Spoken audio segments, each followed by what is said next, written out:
Doctor Farooq Salim, let me start with you. Sir, ये जो सूरत हाल है इसमें विद ऑल ड्यू रिस्पेक्ट मुझे ज़रा ये समझाइएगा, पाकिस्तान की कोई इकॉनमी है और अगर है तो वो कहाँ है? क्योंकि अपेरेंटली हमें ऐसी फीलिंग क्यों बार बार आ रही है कि जी पाकिस्तान की कोई इकॉनमी नहीं है. देखिए, तीन सबसे बड़े जो माशी चैलेंजेस मैं समझ रहा हूँ जो सामने नजर आ रहे हैं.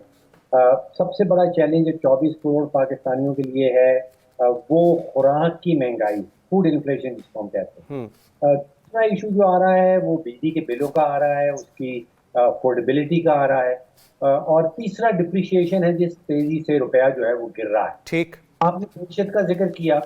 देखिए, पिछले कई सालों से जो माशी फैसला साजी है इस मुल्क के अंदर, वो सियासी एजेंडों की बुनियाद पे की जा रही है. ट्रू. और उसके नताइज ये आज आपके और मेरे हम सबके सामने हैं, जबकि आप सवाल उठाने पे मजबूर हो रहे हैं कि क्या पाकिस्तान की कोई मईशत है भी या नहीं. तो दुरुस्त कह रहे हैं, मईशत सीरियसली सियासी एजेंडों की बुनियाद पे चलाई जा रही है, और ये कोई अब की बात नहीं.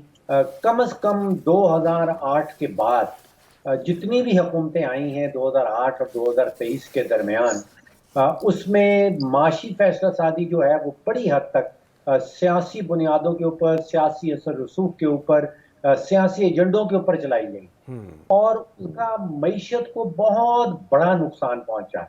आप अंदाजा कीजिए, अरब हार्ड डॉलर का नुकसान होता है जब माशी फैसले जो हैं वो सियासी एजेंडों की बुनियाद पे किए जाते हैं. ठीक. अगर आप चाहें मैं आपको पिछले साल 2 साल से जो रिसेंट एग्जाम्पल है वो आपके सामने रख सकता हूँ. ठीक, बिल्कुल सही, ऐसे ही है. अच्छा डॉक्टर फारूक सलीम, हमें ये पता है वेस्ट क्या चाह रहा है, आईएमएफ क्या चाह रहा है, हमारे साथ किस तरह ये लोग डील कर रहे हैं एंड ऑल दैट, ये हम सबको अब अंडरस्टैंडिंग है. लेकिन we have to comply to IMF because हमने आईएमएफ से पैसे लिए हुए हैं, और आईएमएफ हमें जो जिस तरह डिक्टेट कर रहा है हम वो सब कुछ कर रहे हैं. तो फिर इसका एंड रिजल्ट क्या हम समझें? ये पहली बात तो ये है कि मैं बिल्कुल ये नहीं समझता कि सारी दुनिया हमारे खिलाफ साजिश कर रही है. ओके. ये आईएमएफ हमारे खिलाफ साजिश कर रहा है, एफएटीएफ हमारे खिलाफ साजिश कर रहा है. हमारे खिलाफ कोई भी साजिश नहीं कर रहा. ओके. इस वक्त जहाँ पे हम बैठे हैं, जो कुछ हमने अपने मुल्क का किया है, ये सब हमने खुद किया है, ये मैंने किया है. ये इसका ब्लेम, इसकी जिम्मेदारी आईएमएफ के ऊपर नहीं जाती, इसका ब्लेम, इसकी जिम्मेदारी एफएटीएफ के ऊपर नहीं जाती. आईएमएफ की कोई एक शर्त मुझे बता दें जो पाकिस्तान के मुफाद में ना हो. ओके. आईएमएफ ये कहता है कि आप बिजली के शोबे में 520 अरब नुकसान कर रहे हैं, खुदाया ये नुकसान ना करें. ठीक. क्या ये नुकसान करना, इसको बंद करना पाकिस्तान के मुफाद में है या नहीं है? बिल्कुल. आईएमएफ ये कहता है कि आप 7,000 अरब का बजट का खसारा कर लेते हैं, ये आपके मुफाद में नहीं है. आप बताइए कि अगर आईएमएफ इस दुनिया में एग्जिस्ट ना भी करता हो तो क्या बजट का खसारा कम करना, खत्म करना हमारे मुफाद में है या नहीं? अगर आईएमएफ इस दुनिया में नहीं है तो क्या बिजली के शोबे में 520 अरब का खसारा करना हमारे मुफाद में है या नहीं?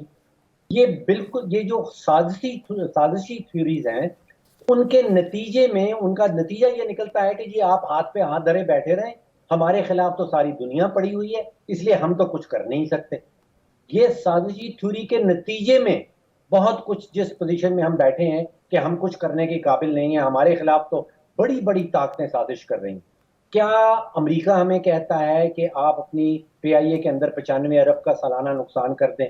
क्या आईएमएफ हमें ये कहता है? क्या एफएटीएफ हमें ये कहता है? ये जितने भी दुनिया के मालियाती इदारे हैं, इनको गौर से पढ़ें, इनकी गौर से कंडीशनैलिटी को देखें, क्या वो पाकिस्तान के माशी मुफाद में हैं या नहीं है. बिल्कुल सही. पहले तो एडमिट करना होगा कि जो कुछ किया हुआ है वो हमारा अपना है, वो किसी बैरूनी ताकत का नहीं. बिल्कुल सही.